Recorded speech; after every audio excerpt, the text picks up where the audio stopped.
सपना ने अपने पति सूरज राजवीर का श्राद्ध किया, जिस पे कुछ लोगों को वो चीज़ें भी राज नहीं आई, उस पे भी कंट्रोवर्सी कर दिया, उस पे भी उसको गालियाँ दी, बहुत सारी चीज़ें सुनाई। उसने तो इंसानियत की सारी हदें ही पार कर दी।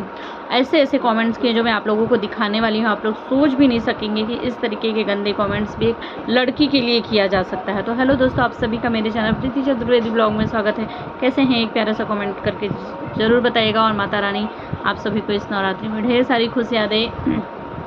तो गाइस, आप लोग समझ ही सकते हैं कि सपना का ब्लॉग हर चीज़ के 2 दिन 3 दिन बाद ही आता है। तुरंत से वो नहीं दे पाती है, क्योंकि जिस तकलीफ़ों से, जिस परेशानियों से वो गुजर रही है, तुरंत ब्लॉग बनाकर तुरंत डालने के लिए बोलते हैं ना, मेंटली और हर तरीके से इंसान को प्रिपेयर होना चाहिए कि वो तुरंत ब्लॉग बनाए, तुरंत डाले, जो कि सपना बिल्कुल भी नहीं है। जिस तरीके से डिस्टर्ब चलती है, जिस तरीके से अंशु वाला ब्लॉग अचानक से आया हुआ था, अंशु ने कमेंट्स लाइक करने पे, अंशु के चैनल हैक हो जाने पे अंशु ने बताया कि मेरा चैनल हो गया, उसके बाद सपना इतनी ज़्यादा ट्रॉमा में चली गई, क्योंकि वो बहुत ज़्यादा हर्ट हो गई थी अंशु से। क्योंकि उसने एक चीज़ सीधा बोला हुआ था कि अगर अंशु मुझसे बात करने के तुरंत बाद ही मैं काम में उलझी हुई थी, और उसके बाद ही उसने तुरंत ब्लॉग डाल दिया। अगर उसको ब्लॉग ही डालना था, वीडियो ही बनानी थी, तो मुझसे बातें कर ली होती, पहले मुझसे सुलझा ली होती, उसके बाद वो ब्लॉग डाली होती। लेकिन अंशु को पता नहीं क्या हुआ, वो मुझे भी नहीं समझ में आया कि अंशु ने तुरंत ब्लॉग बना करके क्यों डाला। जबकि मैंने भी इस टॉपिक पे बोला है कि मतलब अंशु को पहले ऐसा तो नहीं था ना कि सपना ने सोशल मीडिया पर लोगों को बता दिया है, इसलिए अंशु अपना पक्ष रख रही है। नहीं, ऐसा कुछ तो था नहीं। और सपना ने तो ये बातें सोशल मीडिया पे किसी को बताई नहीं थी कि मेरे कमेंट्स को सपना ने लाइक किया है, या मेरे खिलाफ सपना अंशु कोई षड्यंत्र रच रही है, या अंशु भी मुझे धोखा दे दे, इस तरीके का कुछ भी नहीं कहा था। लेकिन अंशु ने तुरंत वीडियो में हड़बड़ाहट में, इतनी ज़्यादा देखा ही होगा आप लोगों ने उसका ब्लॉग, कि जिस तरीके से वो बोली, ऐसा लगा कि वो बहुत ज़्यादा डरी हुई है, बहुत ज़्यादा उसको तकलीफ़ हो रहा है कि भाभी को सब कुछ पता चल गया है। उस पर सपना ने अपना 5-6 दिन तक कोई ब्लॉग नहीं डाला। उसके बाद उसने एक ब्लॉग डाला था, जिसमें उसने डायरेक्ट तो नहीं बोला, लेकिन इनडायरेक्ट उसने बोला है कि जिसको जो भी बोलना है, जिस भी तरीके से बेइज्जती करनी है, जैसे भी करनी है कर सकता है, मुझे कोई फ़र्क नहीं पड़ता है। अब मैं अपनी ज़िंदगी को एक नए तरीके से शुरू करूँगी, खुशहाल रहने की कोशिश करूँगी, हमेशा खुशी खुशी ही ब्लॉग बना कर डालूँगी। और उसने 5-6 दिन बाद जो ब्लॉग डाला था, वो अपने पति के श्राद्ध वाला ब्लॉग डाला था, जिस पर बहुत ज़्यादा बवाल हो गया। उस पर भी लोगों ने कमेंट किया कि अपने मरे हुए पति का श्राद्ध कर रही है, उस पति का ये सब ड्रामा कर रही है, जिस पति को इसने सोशल मीडिया पे इतनी बेइज्जती कर दी, जिसको इतनी गालियाँ खिलवाई, जिस सास ससुर को, जिस पति के माँ बाप को, बूढ़े माँ बाप को घर से छोड़ के चली आई है, उसका अब श्राद्ध करने का ड्रामा कर रही है। उसके माँ बाप तो जिंदा ही हैं, वो देखते कि क्या करना है। तो मैं आप लोगों को बताना चाहूँगी, जिन्होंने भी इस तरीके के कमेंट्स किए हैं, पहली बात तो सपना जो है वो सूरज और राजवीर की पत्नी रह चुकी है, और उस घर का न जाने कितने सालों तक वो हिस्सा रह चुकी है, अभी तक रही है। आज महीने 2 महीने से माहौल गड़बड़ाया हुआ है, हो सकता है कि फ्यूचर में फिर से वो उसी घर का हिस्सा बन जाए।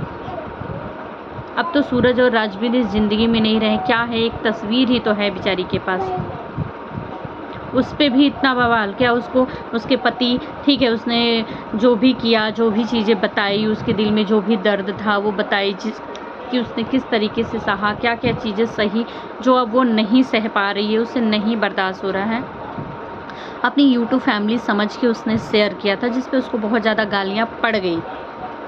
उसके बाद भी क्या चाहते हैं कि वो कभी सूरज और राजवीर का अपने मुंह पे नाम भी ना ले, नाम लेना ही छोड़ दे।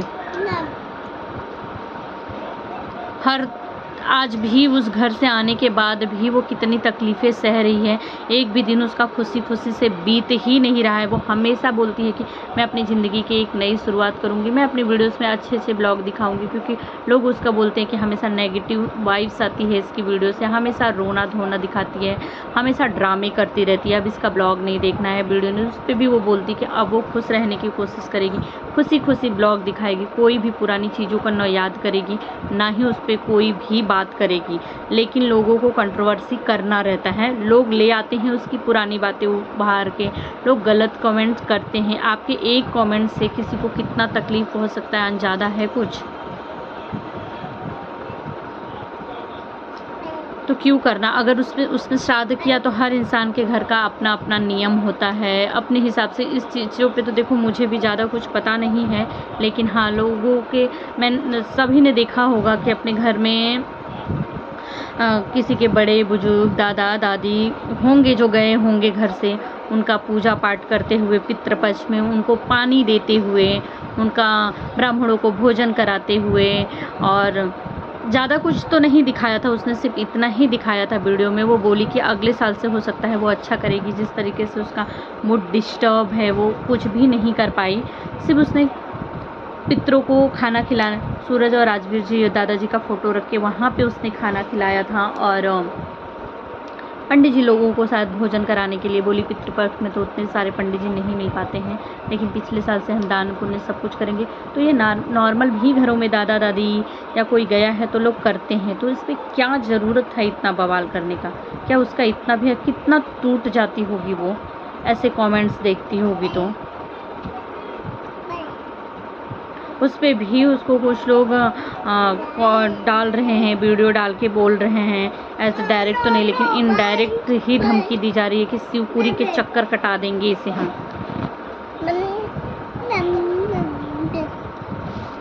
मतलब अगर वो खुश रहने की कोशिश, और भी चीज़ें बोली जा रही हैं कि फुल एटीट्यूड में आई हुई है सपना, क्या दिखाने की कोशिश कर रही है, किस बात का घमंड है इसको। अगर वो अच्छा बोल रही है, अच्छे ब्लॉग बना रही है तो उसको एटीट्यूड का नाम दे दिया जा रहा है। हाँ बैठ जाओ, इस पर बैठ जाओ। अगर रोना धोना का वीडियो बना रही है तो उसको दुखियारी बिचारी लोग बोल रहे हैं कि ये तो बिचारी बिचारी करके व्यूज कमाने की कोशिश कर रही है। और अंशु और सपना का जो रहा, अंशु और सपना का जो वीडियो है, जो भी वीडियोस आए, जो भी व्लॉग आए, उसमें सपना ने उस अंशु से क्या सिर्फ सपना की ही गलती है, अंशु की गलती नहीं है। सपना ने तो एक बार भी सोशल मीडिया पे बताया ही नहीं, इस टॉपिक पे बात ही नहीं की थी। अंशु अगर इतनी सच्ची थी, इतनी अच्छी थी, वीडियो बना करके उसको डालना था। उससे पहले अपनी भाभी से तो डिस्कस कर लेना चाहिए था। इसका मतलब तो यही होता है ना कि अब अंशु भी समझ चुकी है कि मुझे भाभी के साथ रिश्ता नहीं रखना है, अब इनसे दूरी बना लेनी है। क्योंकि जिस तरीके से वो कितनी मेंटल स्ट्रेस में चल रही होगी अंशु अपने घर में, लोग उसको बोल रहे होंगे, जिस तरीके से अलग अलग दूरी बना दी गई, अंशु को भी गांव जाना पड़ा, सपना को वापस आना पड़ा। लोग उसके घर में भी जो उसके इर्द गिर्द रहते रहे हैं ना, वो भी उसके कान भर रहे होंगे कि किस तरीके तुम्हारा बोर्ड एग्ज़ाम था, तुम्हें इस तरीके से घर चली गई, तुम्हारा इतना सब कुछ सही तो तुम्हारे लिए भी सह सकती थी, तुम्हारे लिए रह सकती थी, तुमको अपनी बेटी मानती तो तुम्हारा भी फिक्र करती होती, अपनी बेटियों को ली चली गई, तुम्हारा एक बार भी ख्याल नहीं आया, तुमको उसकी वजह से ही गाँव आना पड़ा, पर तुमको क्या ज़रूरत था उसका। चीज़ें कही जा रही होगी। और एक इंसान जब बार बार चीज़ें सुनता है ना, तो ज़रूर उसके भी दिमाग में वैसी चीज़ें आ ही जाती है। और सपना तुम जो भी वीडियो बनाती हो बहुत अच्छा लगता है यार, तुम इसी तरह से खुश रह करके। और सबसे बड़ी बात बताऊं कि लोग ये बोल देते हैं कि सपना ना हमेशा रोना धोना करके वीडियो बनाती है, नेगेटिव वीडियोस बनाती है, इसकी वीडियो से नेगेटिव वाइब्स आती हैं, इसकी वीडियो नहीं देखने हैं, ये जानबूझ के ऐसा करती है, ड्रामा करती है, बहुत बड़ी नौटंकीबाज है, ब्ला ब्ला ब्ला ब्ला करके करते रहते हैं कमेंट। और जब वो खुशी खुशी के वीडियोस बना करके डालती है ना, तो आप लोगों ने देखा होगा उसके वीडियोस के व्यूज़ भी डाउन हो जाते हैं। लेकिन जब रोना धोना करके बनाती है ना, तो उसके वीडियोस के व्यूज भी आते हैं। मतलब लोगों को उसका सिर्फ रोना धोना ही देखना रहता है, ये खुशी वाला ये सब तो सिर्फ ड्रामा है। क्योंकि लोगों को भी यहाँ मसाला चाहिए रहता है, देखना रहता है। वो जो कुछ लोग होते हैं ना जो गंदे कमेंट्स कर देना। एक कमेंट्स तो मैंने देखा था कि इसको हम लोग इतना कमेंट कर रहे हैं, सास ससुर ने घर से निकाल दिया है, इतना सारा बुरा बुरा बोल रहे, फिर भी ये जी कैसे रही है। क्यों भाई, जीने का हक नहीं है क्या? चाहते क्या है कि ना जिए, वो जीना छोड़ दे? कमेंट से तो बिल्कुल ऐसा ही लग रहा था। एक तो बेचारी सोचो इतनी मेंटल स्ट्रेस में रहती हो कि जो उसका काम है, जो उसका प्रोफेशन है, जिसको करके ही उसकी अपने बच्चों का पालन पोषण, अपनी लाइफ को जीनी है, वो उस पर भी वीडियो हफ्ते भर नहीं डाल पाती है। वो खुद ही बोलती है कि मेरी वीडियो न जाने क्यों सबसे लास्ट में आती है। जो भी चीज़ें अपडेट देनी होती है, जो भी चीज़ें मैं की होती हूँ वो मैं उसके दूसरे दिन डाल पाती हूँ, मैं उस दिन डाल ही नहीं पाती। क्यों? क्योंकि वो दिमाग से इतनी स्ट्रेस में रहती है कि उसको तुरंत वीडियो डालने हो ही नहीं पाता है। वीडियोस तो बना लेती है, ब्लॉग तो कोई शूट कर देता है, पर उसकी एडिटिंग करना, उसको उसमें कुछ चीज़ें बोलना, वो सब वो कर ही नहीं पाती है। तो गाइस और भी बातें हैं जो कि उसके पड़ोसी हैं, पड़ोसी जिनका वीडियोस नहीं डालना चाहिए, उनकी वीडियोस भी आ रहे हैं और वो किस तरीके की बात कर रहे हैं, सारे मैं नेक्स्ट वीडियो में बताने वाली हूँ, क्योंकि ये वीडियो बहुत ज़्यादा लंबा हो जाएगा। तो आप लोग भी सपना के लिए नेगेटिव कमेंट्स करना बंद कर दो यार, अब बंद कर दो। वो पीछे अपनी ज़िंदगी में आगे बढ़ना चाहती हो तो उसको आगे बढ़ने दो, उसके लिए अच्छा कमेंट करो, अच्छा बोलो कि सपना हम तुम्हारे साथ हैं।